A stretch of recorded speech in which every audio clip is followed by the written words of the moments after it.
Welcome, fellow rainmakers, to the Crypto Rain channel. I'm your host, Jay Murph, and today we're going to be talking some more about Cardano. All right, so why Cardano? Well, you've probably been watching some of the major things happening with it, and it has been going absolutely crazy and outpacing just about everything on the market. So why is it doing so well?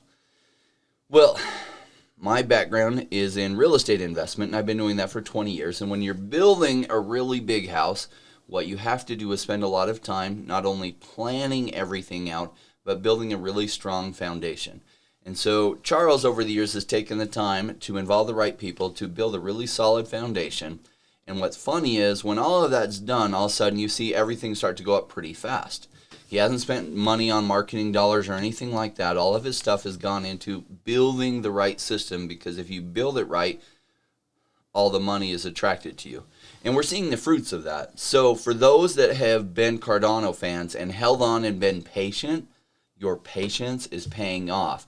All those people who told you, you should be putting into this, and Cardano's terrible, nothing's going on, and Shelly's never going to come out.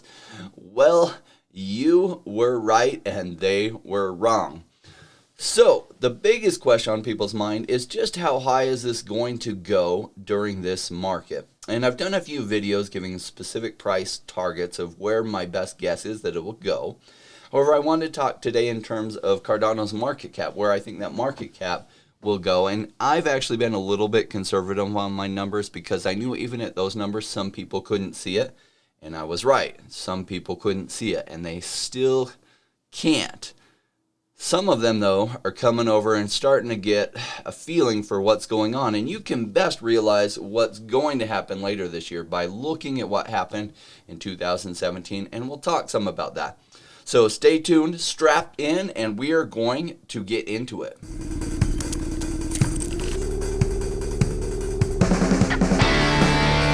Join me, Rainmakers. All right, fellow Rainmakers, Cardano. Here I am at CoinGecko looking at Cardano, and I just wanted to do a little bit of price analysis on it like I usually do. So the first thing I look at is where is the price today versus its market cap, which is a combination of the price times the circulating supply gets us the market cap at $43 billion, which seems like a lot. But in perspective, XRP or Ripple hit a market cap of about 115 billion in the bull run of 2017. So Cardano is not even 1/3 that.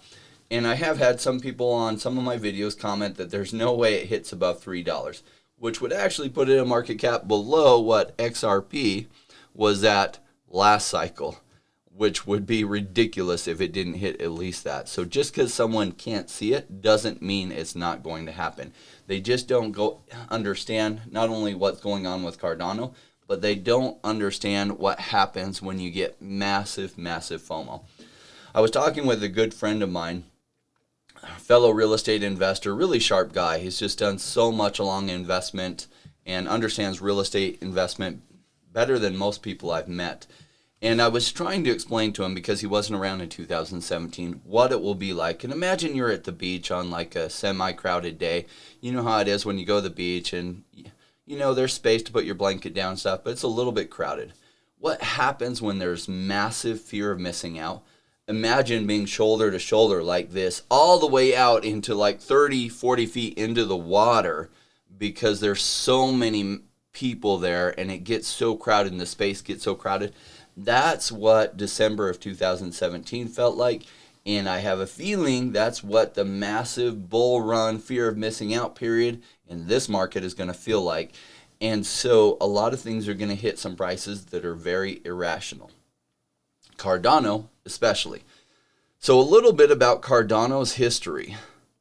Now, this is what its price movement looks like going all the way back. But I want to go back even before this to when it was a brand new baby and had its ICO, and its token sale ended December 31st, 2016.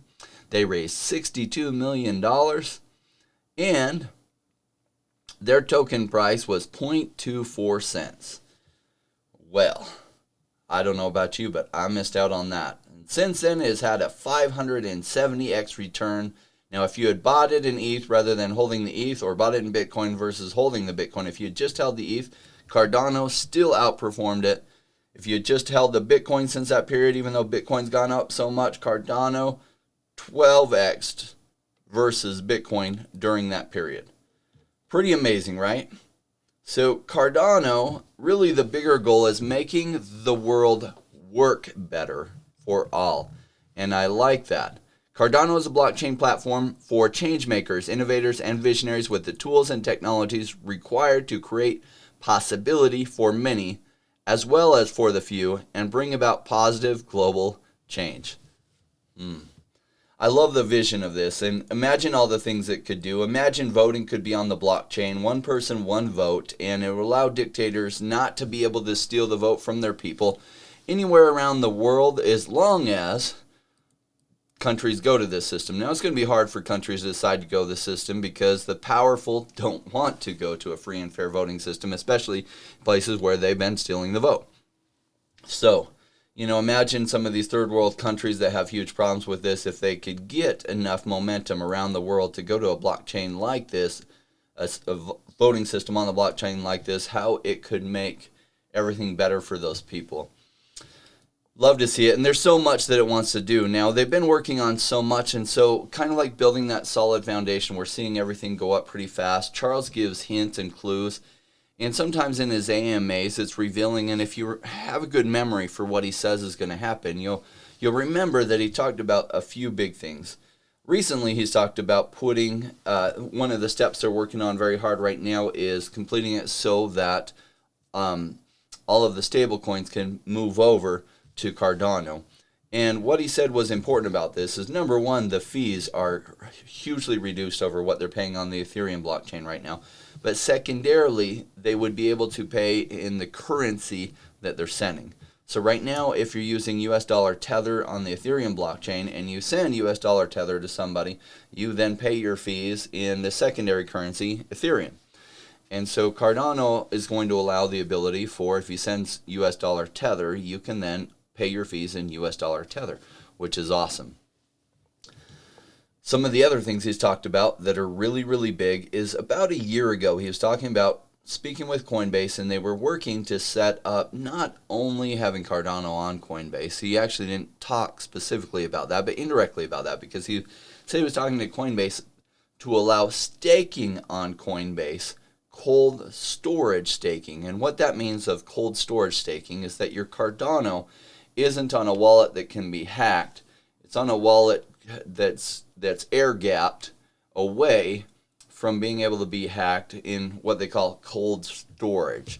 And so the goal of that is that you can send your Cardano, or by inference, if you can send your Cardano there, then probably you can buy it directly there, and you can move it over to a safe and secure wallet that then it can sit there and stake and earn passive interest for you, so you can basically leave it there and forget it and not worry about it and not have to go through the complexities of, like you have to right now. Well, actually, there is a way I'll talk about. You can get Cardano, even if you're in the U.S., from the same place that you're buying with your bank. Because the way it was is you had to buy, say you were in the U.S. or something, some countries that only have access to, say, Coinbase. You then have to buy Bitcoin on Coinbase, send Bitcoin to an exchange like Binance or Qcoin. Then you use that Bitcoin to then buy Cardano. So there is an application in the US called Voyager. There is a link down below that you can use that link and create a Voyager account. You can actually buy Cardano directly without having to send money somewhere else to buy it, and it's made a lot of people's lives easier, which is part of the reason Voyager has taken off. And, well, so if you're looking to buy Cardano in the US, that's the easiest way. Let's get back to Coinbase. Coinbase hasn't allowed it, which would be something that most US customers are very much used to. So usually or historically, when Coinbase has added a new coin, that coin pumps tremendously. Imagine if secondarily to that, not only they add a token, but they add the ability to just stake it right on the platform in a cold storage wallet and get staking returns. That would be big news for Cardano. And it seems like that announcement is somewhat imminent, though we don't know exactly when. So if we're looking at the price structure, I actually wanted to show you how to set this up yourself. So let's go back to, let's just pull up a new tab, and we're going to go to TradingView. So if you're trying to figure out how to chart yourself, I'm going to take just a second to show you some things. So if you go to tradingview.com, if you notice, it doesn't look like what we were looking at yet. And so then you want to go ADA USD. Okay, so then it gives you all these different options. Now we're actually going to go to this one because it gives us some of the best amount of history. This is Cardano versus US dollar calculated by TradingView. All right, it still doesn't look like what we were looking at, does it? So then you click on full featured chart. All right. Then it's going to take us to what we were just looking at. Now, it already has these rays put in, so I'm just going to remove these. I'm going to show you how to set this up and where to set these up. Now, hopefully you've been able to catch when I have Angel on, because Angel has been trading for 6 years professionally. He has trained many traders, and not just crypto, but foreign exchange and other things, stocks, everything, and the same principles apply. So if you have a chance to catch him on my show, it's absolutely phenomenal. He absolutely knows what he's doing. However, he's been doing it for so long, sometimes the words he uses you might not understand if you're new to this. So I try to help translate. Okay, so the next step we're going to do is we're looking for places of resistance and support. So the easiest way to get that is you change from candles to the line. And so you click on the candles icon here, you hit line, and yes, it keeps throwing ads at us. The next thing we want to do is we want to put some rays in. And so we're going to go to, see this trend line one, we're going to click to the right of that, and we're going to get horizontal rays. So what we're looking for is major places of support and resistance like that. And we got to click on it again. We got to click on it again. All right, and pretty clear this is a major one. Look how many touch points that has. Okay, this tells us where it's been and helps us understand where it might likely be going. All right, so now once we put those in, we go right back to, where is it? The line, and we go back to candles. And I wanted to point out one other one that wasn't clear before, and that is this. Wouldn't you know, that's where we're currently having a little bit of resistance. Isn't that funny how it works that way? So that was our previous all-time high. We broke through the all-time high, yet we've come back down to right where it was at, and we're testing some resistance. If we were to look on a lower time frame, look at that. Oh my goodness. Funny how that works, and the reason is because human psychology is somewhat predictable, and human psychology tends to follow trends. And so technical analysis, the art of charting that and making predictions based on that, and all it does is give you probabilities. It doesn't tell you exactly what's going to happen. It just shares with you what might happen. All right. So that's where Cardano has been, and we're back there. So where is it going to go? Well, some people think my predictions have been really high. I'm not so sure. Let's talk a little bit more about some things that are critical related to that. And some of that is, how high is Bitcoin going to go, and how do the cycles work? I've had a lot of people ask me to spend more time talking about what happened in 2017 and its relevance to today. So this is a great opportunity to talk about that, because it has to do with why my predictions are where they are. Remember our analogy of standing at the beach and being completely crowded? That's exactly what happens, and it tends to happen a year after the halving. So this little chart, and I hope you can read these numbers. If not, I'll read them out to you. The first halving happened in the end of November 2012. And then following that, we had a peak, and we're going to look at it. Let's go to, there we go.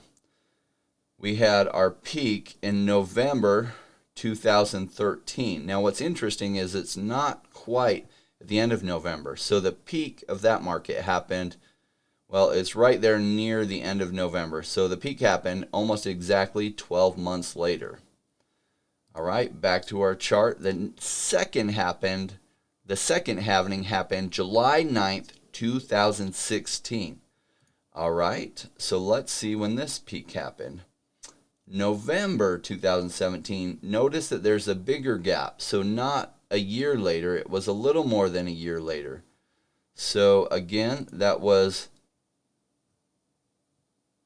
July 9th, 2016. Now, what's interesting is the delay, right? So it wasn't a year later that it absolutely peaked. It was a year and some months. In fact, July, August, September, October, November, December. 5 months later. So where is it going to happen this year? Well, we had our third halving in May. In fact, that doesn't show it. I'm trying to remember exactly the date. It was May something. So if we were to go, say, 5, 6, 7 months later, let's see when Bitcoin might possibly peak out. I want to go back to this. So we had our halving. It was about May in 2020. I don't remember if it was the 13th of May or where. Okay. So in 2021, if we go June, July, August, September, October. So we're looking at possibly a peak of Bitcoin in October. It could be earlier in September. You don't know. The patterns don't completely repeat, but they do often rhyme. So September, November, December. So it could be as late as December. One of the reasons why November and December there's usually a lot of pressure, it's because families get together during that time and then they talk, and somebody who's been a Bitcoin investor tells the family members how much they've made, and so then the family members tend to go home and buy Bitcoin, driving up further. So it'll be interesting to see exactly how this year plays out. And what has happened, really the only cycle we can look at, was that altcoins actually peaked out in January, a month later. January, and some of them February, and just a few of them in March. And so when the Bitcoin peak happens, that gives us an indicator of when the altcoin peak will happen. And that gives us an indicator of when Cardano might also be peaking out. All right, so let's draw some fibs here. So in order to draw your fib retracement, you come to this pitchfork pattern. You click on the button to the right, put it there. Now let's go from the bottom of this to where it's at now. It's actually going to give us some extensions. Oh, they're right there. I can see them. And let's look at where those extensions are. So it's saying, based on that the take profit zone 1 is at $3.90. The take profit zone 2 is at $6.65. And that's based off this pattern here. Now, if we peak out later this year, I think we're going to go much higher than that. And in fact, I probably won't be taking profits myself till it's well over $10, because I feel pretty confident on these predictions for my own investment. Now, I'm not an investment advisor. I'm not your investment advisor. I'm just an investor myself making these decisions. And I share with you how I got there. So let's go back to market caps, because actually that's what I want to look at most. Right now, the market cap is at $43 billion. Now, Ethereum is 4x from where Cardano is. So Cardano's actually caught up a lot, especially since Ethereum has been going down while Cardano's been going up. Now, I do expect Ethereum will take off from here, and I wouldn't be surprised to see Ethereum make over $1 trillion market cap. Bitcoin broke that, and it's since retraced, which it's a psychological number. I think also that the institutional investors wanted it to come back so that they can load up some more. And when it started falling, a lot of the new people in the industry, the first time they see that and experience it, what always happens every time is they panic sell and they freak out. And they're like, oh my gosh, it went down 20%. It's probably going to go to zero. So they sell. And so it compounds how far things drop. And it's actually already factored into the charts. And that's why these retracements happen.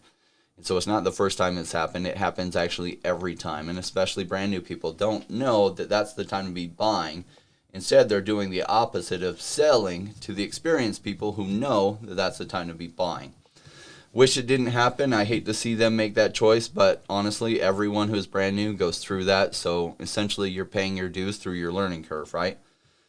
All right, so Cardano's been going absolutely phenomenally, and this is when a lot of people are like, oh my gosh, I got to get in. Now, Cardano, if some of these news announcements come out, could double or triple from here. In fact, you could see it do what our chart was showing us, right? We were back here. Could see it even go to these numbers, especially if some good news happens. But at some point, it's going to start trading sideways and also have a correction. First a correction, then trading sideways from there, especially after having so much bullish momentum. It's not going to go straight to where I think it's going to go. So where do I think it's going to go? Now, in my prior videos, give a price prediction of like $20 and then $21. And the truth is, I think it's going to hit a market cap of $1 trillion.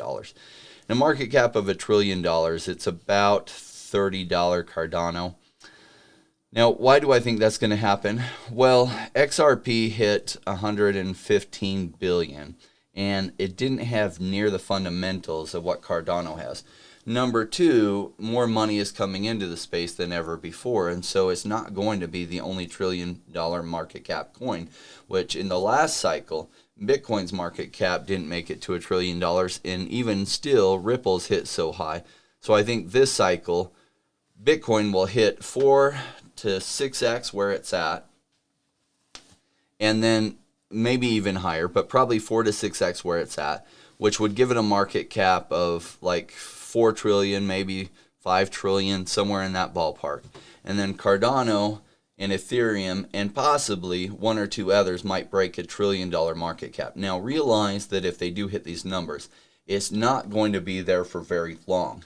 And so if you see it hit these numbers and you're like, great, you'll be completely euphoric. And here's what usually happens. See how fast that retracement happens. When it hit its all-time high before, and imagine this, it ICO'd at 0.2 cents. And not even like a year, little over a year later, it hit $1, almost $1.40. Well, I think it hit right at $1.40. And so you get this euphoric feeling. When you get that euphoric feeling like it's just going to go up for forever, that's when experienced investors are taking profits like crazy, because you never know where that's going to be. So how you know that's happening is when you're in this amazing euphoria, like, holy cow, it's like a rocket ship going to the moon. In fact, we just passed the moon. That's a really good indicator of, yeah, I don't know how far this is going to keep going. And so the experienced investors start taking profits, and they sell 10%. And then they sell 10% when it goes up a bit more, and then they sell 10%. And you probably fall short of hitting all the way to Mars, which is kind of where Cardano is going. But you don't know exactly when it's going to hit there and where the end is. And if you wait too long, look how severe these retracements were. Hit $1.40. I'm going to zoom in on this so we can look real closely at this, because this is exactly the euphoria of the top of the market. And then it bounced down and in half from where it was, almost in half from where it was. Now it did then come back up to $1, but look how much you lost there. If you had been selling all the way up here, it's okay, you missed out. Now what happened here is it bounced down and people thought, oh, it's just a retracement, it'll keep going. Yeah, it was a retracement, but no, it wasn't going to keep going. And then it got to here and people, I'm going to hold, and then boom, it just kept going whomp right down here. And so by the time they really knew it, they're in March and they're like, oh my gosh, it's 35 cents. They're like, I wish I had sold here. So if you weren't around last bull run, hopefully you can learn from these lessons. Now, unfortunately, some of the reason I know this so well is because that's my blood on the street there. Because I didn't understand the cycles, and I didn't have somebody explain the cycles to me. And so all this red there, yeah, that's my blood, unfortunately. I wasn't holding Cardano at the time. I had missed the boat on that, and I didn't chase it. By the time I really knew what Cardano was, it was like 50-something cents. And I was like, oh, my friend, actually Angel, recommended it to me when it was like, I think like 14 cents. And I'm like, ADA, what's that? I have no idea what that is. And so, yeah, I missed that boat, and I didn't chase it. I did start buying it on its way down. I think the first time I bought it, it hit 12 cents over here. And so you see all this red here, and a lot of that's my blood, not on Cardano, but on many other projects, because I didn't realize. And that's exactly what I went through is, oh my gosh, it's so incredible. And then came down here, I was like, oh, this is technology is going to change the world, and this is so amazing and stuff. And then everything just kept falling. And it wasn't until later that I looked into how the cycles work and how every time this happens to new people in it, because you get really excited about the technology, it's new to you, and you think everybody's going to get it. And they will, just everybody's not going to get it this cycle. Every time the cycle goes forward, a whole new group of people get exposed to what's happening with the technology. And of course they get excited about it, but still these cycles still happen, because basically with the Bitcoin halving, you get a massive pump, then you get a massive fall, and everything else falls with it. There's only one, there's one coin that did pretty well during this whole time, and that is BNB. Most everything did absolutely terrible. I think during a lot of the bear market, and it didn't do tremendously well. It just didn't go tremendously negative. I think I remember BNB being like $6 during some point in here, and then later was $30. But pretty much every other coin that I'm aware of fell tremendously during most of what we call the crypto winter. And this is the crypto winter. And if I were to pull up other charts, they look a lot like this during this time. And so the retracement from $1.40 all the way to its low of 1.7 cents, you find that most altcoins retraced 99.5% of their gains. If you were lucky, it only retraced 98% of its gains. All right, so that's a ton about Cardano. I hope you're liking the content you're getting, and I want to share this message with you on why I started this channel. Thank you for joining the Crypto Rain channel. I'm your host, Jay Murphy, and if you haven't already, would you hit the like button? Also, if you subscribe to the channel and join us Rainmakers, well, the goal of this year is to make this year complete. All right, everyone, we will see you next time. Thanks for joining me.